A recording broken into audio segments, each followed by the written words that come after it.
ஃப்ரெண்ட்வுட்ஸ் மக்களுக்கு வணக்கம். இன்னைக்கு நம்மளோட நிகழ்ச்சியில் எதை பற்றி பேச போகிறோம் அப்படின்னா, பொதுவாக நடிகைகள் அப்படின்னாலே ரொம்ப கிளாமராக இருக்கணும், ரொம்ப அழகாக இருக்கணும், உடல் வந்து ரொம்ப கட்டுக்கோப்பாக இருக்கணும், என்ன சொன்னாலும் கேட்கணும், என்ன சொன்னாலும் செய்யணும், எங்கே வர சொன்னாலும் வரணும். இந்த மாதிரி நிறைய ரெஸ்ட்ரிக்ஷன்ஸ், நிறைய ரூல்ஸ் அண்ட் ரெகுலேஷன்ஸ் இருக்கும் ஆக்ட்ரஸ் அப்படின்னாலே.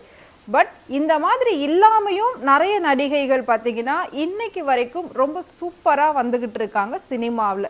ஸோ அந்த மாதிரி நடிகைகள் யார் யார் அப்படின்றது தான் இப்போ நாம் பார்க்க போகிறோம். அதாவது கிளாமர் ரோல் இல்லாமல் குடும்ப பாங்காவே நடித்து அன்னையிலேருந்து இன்னைக்கு வரைக்கும் ரசிகர்களுடைய மனசுல நீங்காத இடம் பிடிச்ச நடிகைகளை பத்தி தான் நாம பார்க்க போறோம். வாங்க பார்க்கலாம். சோ அந்த வகையில பாத்தீங்கன்னா ஃபர்ஸ்டா நம்ம யாரை பத்தி பார்க்க போறோம் அப்படின்னா நடிகை ரேவதி. ரேவதி அப்படின்னு சொன்னாலே அவங்களோட டான்ஸ், அவங்களோட ஆக்டிங், அந்த பேச்சு, ஒரு அமைதி, இது எல்லாமே வந்துட்டு நமக்கு ஞாபகத்துக்கு வரும். ஏன்னா அவங்க ஒரு தனித்துவமான நடிகை. ஸோ ரொம்ப யூனிக்கா இருக்கும் அவங்களோட ஆக்டிங் அண்ட் டான்ஸ், இது எல்லாமே. குறிப்பா சொல்ல போகணும்னா பாடி லாங்குவேஜ்.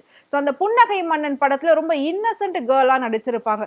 அவங்களோட ஃபர்ஸ்ட் படம் என்ன அப்படின்னா மண் வாசனை அப்படிங்கிற ஒரு படத்துல தான் அவங்க அறிமுகமாயிருப்பாங்க. ஸோ அறிமுகமானதுல இருந்தே இன்னைக்கு வரைக்கும் பாத்தீங்கன்னா எந்த ஒரு கிளாமராவும் தன்னை காட்டிக்காம ஒட்டு மொத்தமா பாத்தீங்கன்னா குடும்ப குத்துவிளக்கு, குடும்ப பாங்கான ஒரு பெண், ஒரு நடிகை அப்படின்னா அது வந்து ரேவதியை சொல்லலாம். ஸோ அவங்களோட ஆடல் பாடல் இது எதையுமே வந்து நம்மளால மறக்கவே முடியாது.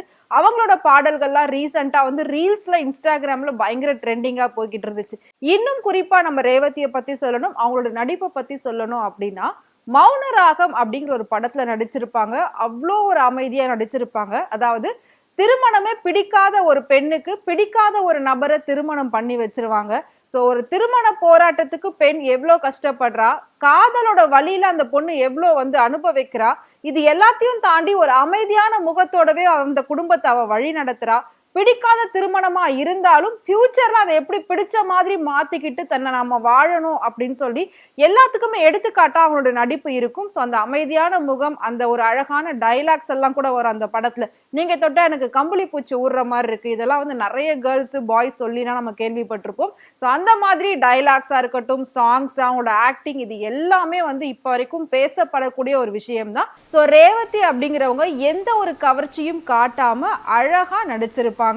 அடுத்ததா நம்ம பார்க்க போறது சுவலட்சுமி. சுவலட்சுமி தமிழ் பெண் கிடையாது, அவங்க பெங்காலி. கொஞ்சம் கூட அவங்களுக்கு வந்து தமிழே தெரியவே தெரியாது. ஆனா அவங்கள பார்க்கும்போது அப்படியே ஒரு தமிழ் பெண் கையெடுத்து கும்பிடலாம் அப்படின்ற மாதிரி இருக்கும். அவ்வளோ ஒரு அழகா இருப்பாங்க. ரொம்ப ஒரு ஹோம்லியான ஒரு கேரக்டர்ல தான் அவங்களுமே ஃபுல்லாவே நடிச்சிருப்பாங்க. தல அஜித் கூட நடிச்சிருப்பாங்க. அந்த ஆசை படம் இன்னைக்கு வரைக்கும் பாத்தீங்கன்னா அந்த சாங்ஸ் எல்லாம் பயங்கர ஹிட் ஆனது. அன்று காதல் பண்ணியது உந்தன் கண்ணம் கிள்ளியது, அந்த சாங்கு, அந்த சீனு, அது எல்லாமே இப்ப வரைக்கும் வந்து நம்மளோட மனசுல நின்றுகிட்டு இருக்கு. இன்னைக்கு வரைக்கும் நிறைய பேரோட ரிங்டோனா கூட அந்த சாங்ஸ் இருக்கு. ஸோ அந்த அளவுக்கு பெயர் பெற்ற ஒரு நடிகை அப்படின்னா அது வந்து சுவலட்சுமி தான். அவங்களுமே பாத்தீங்கன்னா அவங்களோட சினிமா கரியர்ல கொஞ்சம் கூட வந்து கவர்ச்சியே காட்டாம ரொம்ப அழகான நடிப்பையும் தன்னோட உடல்ல ரொம்ப கட்டுக்கோப்பாவும் ரொம்ப அழகாவும் வந்து காட்டியிருப்பாங்க. ஸோ இன்னைக்கு வரைக்கும் பாத்தீங்கன்னா அவங்கெல்லாம் வந்துட்டு ரசிகர்களுடைய மனசுல நீங்கா இடம் பிடிச்ச ஒரு நடிகைகள். அது மட்டும் இல்லாம அவங்க ரொம்ப பீக்ல ஹீரோயினா இருக்கும்போது ஃபாரின்ல இருக்கக்கூடிய ஒரு டாக்டரை பார்த்து கல்யாணம் பண்ணிக்கிட்டு செட்டில் ஆயிட்டாங்க. ஸோ இப்போ வரைக்கும் அவங்க வந்து சூப்பரா லைஃபை ரன் பண்ணிக்கிட்டு இருக்காங்க. அதே மாதிரி தான் வந்துட்டு ரேவதியுமே பார்த்தீங்கன்னா இப்பவும் பாலிவுட்ல எல்லாம் போயிருக்காங்க. அது மட்டும் இல்லாம ஜோதிகா கூட சேர்ந்து வந்துட்டு நிறைய லேடிஸ் ஓரியன்டா படங்கள்லாம் பண்ணிட்டு இருக்காங்க. ஸோ இது எல்லாமே அவங்க பண்ணாலுமே இன்னைக்கு வரைக்கும் அவங்களோட அந்த ஒரு அமைதி, அந்த குடும்ப பாங்கான அந்த முகம், அந்த அந்த ஒரு ட்ரெஸ்ஸிங்ஸ், இது எதுவுமே மாறாம இருக்கு அப்படின்னு தான் சொல்லணும். அடுத்ததான் நம்ம பார்க்க போறது நதியா. 80களோட குயின் அப்படின்னா அது வந்து நதியா தான். நதியா கம்மல், நதியா கொலுசு, நதியா ட்ரெஸ், நதியா மிடி, நதியா சுடிதாரு, இந்த மாதிரி நதியா பேர் வச்சு வராத காஸ்டியூமே இருக்காது. அந்த அளவுக்கு வந்து பேர் போனவங்க தான் நதியா. ஆனா அவங்களோட அழகு இப்ப வரைக்கும் அது மெயின்டைன் பண்ணிட்டு இருக்காங்க. நிறைய பேர் அவங்கள பார்க்கும் போதெல்லாம் கேட்பாங்க, எப்படி நீங்க அப்படியே இருக்கீங்க, 80ல பார்த்த மாதிரி 2025ல இருக்கீங்களே அப்படின்ற மாதிரி கேட்பாங்க. அவ்வளோ சூப்பரா இருப்பாங்க. அது மட்டும் இல்லாம சில வருஷங்களுக்கு அப்புறமா பாத்தீங்கன்னா M Kumaran son of Mahalakshmi அப்படிங்கிற ஒரு படத்துல வந்துட்டு அவங்க கம்பேக் கொடுத்திருப்பாங்க. ஜெயம் ரவிக்கு அம்மாவா நடிச்சிருப்பாங்க. ஸோ அப்படி இருக்கும்போது அந்த அம்மா பையன் காம்பினேஷன் ரொம்ப சூப்பரா இருக்கும். அதுல இருந்து அவங்களுக்கு அடுத்தடுத்து நிறைய பட வாய்ப்புகள் வந்துச்சு. சுந்தர் சியோட மாமியாராலாம் ஒரு கேரக்டர் பண்ணியிருப்பாங்க, அதுல டான்ஸ் ஆடி இருப்பாங்க சுந்தர் சிக்கு ஈக்குவலா.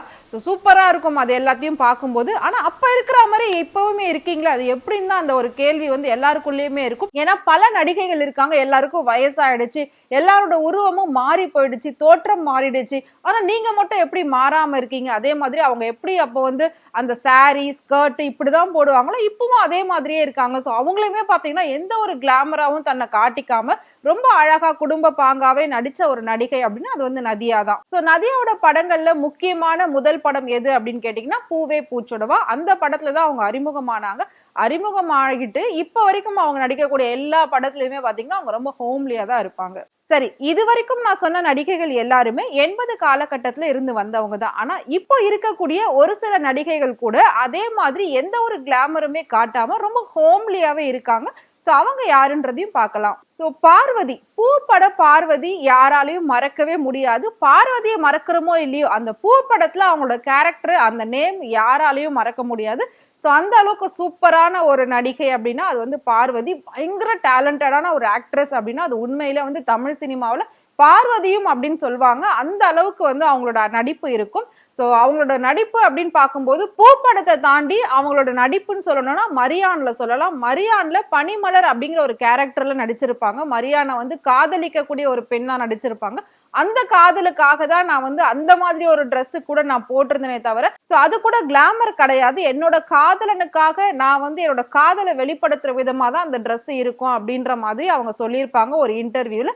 ஸோ அவங்களுமே பார்த்தீங்கன்னா நிறைய லாங்குவேஜஸ்ல எல்லாம் பண்ணிட்டு இருக்காங்க. ஆனா எந்த ஒரு கிளாமருமே காட்டாம ரொம்ப அழகா வந்துட்டு குடும்ப பாங்காவே நடிச்சிட்டு வராங்க. ஸோ ஃபைனலா நம்ம யாரை பார்க்க போறோம் அப்படின்னா இப்போ அதாவது இந்த காலகட்டத்துல எத்தனை நடிகைகள் அப்படி இருக்காங்க அப்படின்னா அது வந்து கைவிட்டு என்ற அளவுக்கு தாங்க இருக்கும். என்ற அளவுக்கு கூட இல்லை, 1-2 பேர் தான் இருக்காங்க. ஏன்னா மற்ற எல்லாருமே பயங்கர கிளாமரா இறங்கி தான் வந்து ஆடிட்டு இருக்காங்க, தன்னை ஹீரோயினா காட்டிக்கிட்டு இருக்காங்க.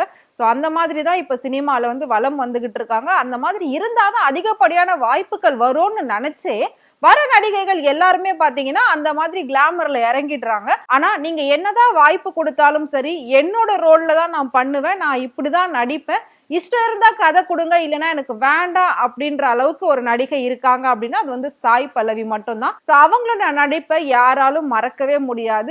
முக்கியமா அமரன் படம் இன்னைக்கு வரைக்கும் பேசப்பட்டுக்கிட்டே இருக்கு. ஆல்ரெடி நம்ம சாய் பல்லவியை பத்தி நிறைய வீடியோஸ் போட்டிருக்கோம், பேசியிருக்கோம், பார்த்திருக்கோம். அவங்க எப்படி இருக்காங்க, எவ்வளவு சேலரி வாங்கியிருக்காங்க, எப்படி உள்ள வந்திருக்காங்க, அந்த மாதிரி நிறைய விஷயங்கள் நம்ம பேசியிருக்கோம். ஸோ கொஞ்சம் கூட ஒரு நெகட்டிவான விஷயங்கள் எதுவுமே வராத ஒரு நடிகை அப்படின்னா அது வந்து சாய் பல்லவி மட்டும்தான். ஸோ எத்தனை ஹீரோயின்ஸ் வந்து டான்ஸ்க்கு முக்கியத்துவம் கொடுத்து நடிக்கிறாங்க அப்படின்றது தெரியாது. ஆனா சாய் பல்லவி வந்து சினிமாக்கு வந்ததே டான்ஸால தான். அவங்களோட படத்துல ஒவ்வொரு படத்துலயுமே பாத்தீங்கன்னா அவங்களோட டான்ஸுக்குன்னே ஒரு தனி சாங் இருக்கும். அந்த அளவுக்கு தான் வந்து டைரக்டர்ஸ் எல்லாமே கொடுத்திருப்பாங்க. ஸோ அவங்க வந்துட்டு டான்ஸால தான் உள்ள வந்தாங்க. அவங்களோட ஃபர்ஸ்ட் படம் அப்படின்னு பாத்தீங்கன்னா மலையாளத்துல பிரேமம் அப்படிங்கிற ஒரு படத்துல மலர் டீச்சரை அழகா வந்து அறிமுகம் ஆயிருப்பாங்க. அதுக்கப்புறமா இப்ப வரைக்கும் அவங்கள நாம வந்து பாத்துக்கிட்டு இருக்கோம். இப்ப தெலுங்குல பிஸியா இருக்காங்க. இதை தாண்டி ஆல்ரெடி நம்ம சொல்லியிருக்கோம் பாலிவுட்ல இப்ப அவங்க நடிச்சுக்கிட்டு இருக்காங்க. ராமாயணம் அப்படிங்கிற ஒரு படத்துல நடிச்சுக்கிட்டு இருக்காங்க, சீதையா நடிச்சுக்கிட்டு இருக்காங்க.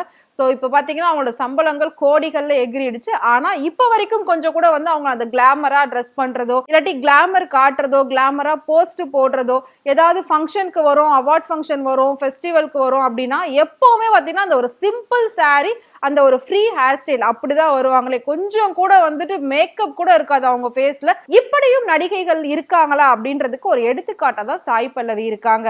சோ சாய் பல்லவியை பார்க்கும்போது எல்லாருமே ரொம்ப செல்லமா அவங்களோட ரவுடி பேபி அப்படின்னு அழைச்சாலும் அவங்க இன்னைக்கு வரைக்கும் ரசிகர்களோட மனசுல இந்து ரெபேக்காவா வலம் வந்துகிட்டு இருக்காங்க. சோ இந்த மாதிரி சினிமா அப்படின்னா கிளாமர்ன்றத மாத்தி அமைச்ச ஒரு சில நடிகைகளை பத்தி தான் இந்த வீடியோல நாம பார்த்தோம்.